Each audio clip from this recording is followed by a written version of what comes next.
Some rooms tell you everything you need to know before anyone says a word. The camera lingers on Archie Bunker sitting behind the counter, his fingers lightly tapping an empty glass. Business is slow. The seats are empty. And Archie looks exhausted. A friend enters the frame, and a small brown bottle slides across the polished wood counter. To me, this isn't really about pills. It's about a proud man who has simply run out of ways to keep pushing forward. 2 small pills rest in the palm of a weathered hand before Archie swallows them dry. Archie isn't searching for excitement. He's searching for relief. Men like Archie were often taught to endure problems, not discuss them. What stands out to me is the complete absence of background music as this fateful decision is made. The door swings open, letting in the late afternoon light along with Edith, Gloria, and Mike. Archie's posture alters.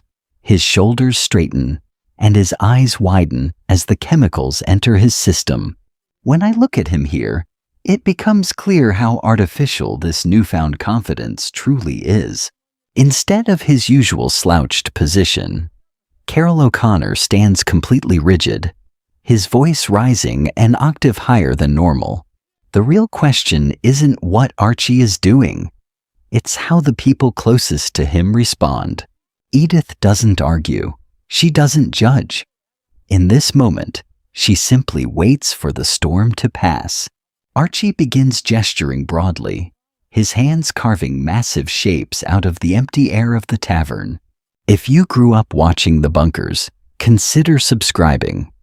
We're keeping these classic television moments alive right here. The dialogue accelerates as Archie paints a vivid tapestry of Archie's place, expanding across state lines.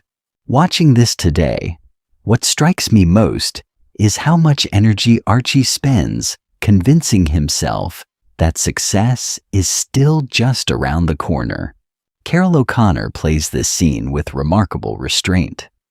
Even as Archie talks bigger and bigger, there's still a flicker of uncertainty behind every smile. For a generation facing the economic anxieties of the late 1970s, this wasn't just a sitcom storyline. It felt all too familiar.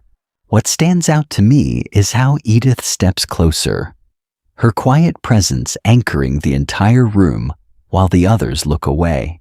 Audiences often remember Archie as loud and stubborn. Moments like this remind us how vulnerable he could be underneath all that noise. Then, the subtle deceleration begins. A slight drag in his footsteps, a heavy blink that lasts a fraction of a second too long. What makes this moment so revealing is that Archie finally stops performing confidence. The wide gestures collapse. His arms sink back to his sides, heavy like lead weights. The room feels different now. The excitement has passed, and reality is quietly taking its place. And then it happens.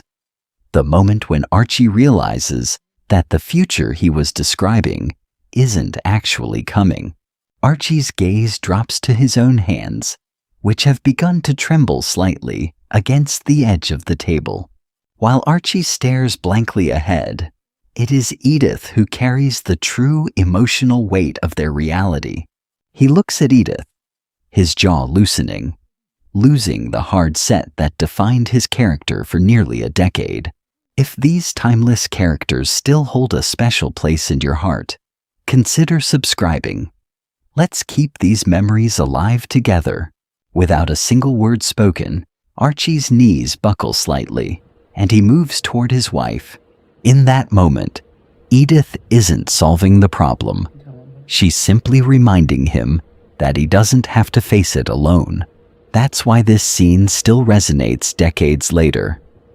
Under Norman Lear's vision, sitcoms stopped being just an escape from reality and became a way of understanding it. Sometimes, the most honest moment in a comedy is watching a husband break down in his wife's arms,